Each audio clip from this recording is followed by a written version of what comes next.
Dito tayo, mangingialam tayo sa ano, sa niluluto ng aking ading na si Maricel.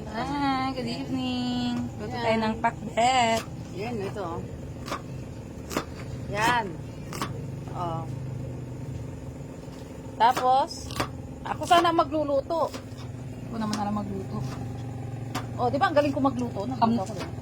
Hamna nga sunog. At least nagluto ako. Oh. Hamna nga toasted pa. Naging brown na brown. Eh, hindi ko alam na ano yon na tostado na pala yon ng kwan. Ayan. Nagano kami dito ng ano. Yan. Ready to cook na siya.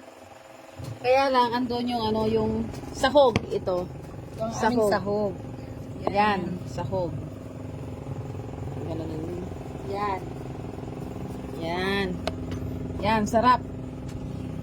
Naghihintay ako bago ako umuwi ng bahay dahil Nag-crave ako ng ano. nagre-crave ako ng ano, ng ano ba ito? Pakbet. Pakbet. So, namalingki sila. Yan, istorbo talaga ako sa buhay ng tao. Ang layo. Nagre-crave lang ako ng ano, ng pakbet.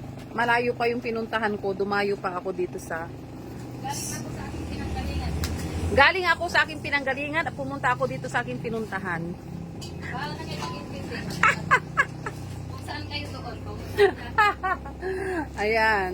At sila ay hindi na makatrabaho dahil nandito na naman ulit Kasi ako. kami na kayo wala ng trabaho. To talaga? Nagamanan ko. Ha? Nagamanan ko. Ako ta, naman naman ugawa. Ta, kiyan. Masakit ang leg ko. Ewan ko.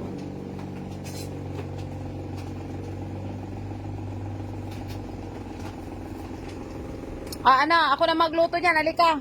Huwag na lang, baka maging toaster. Ha? At least nag-o-offer ako na ako magluto. Kaysa ano.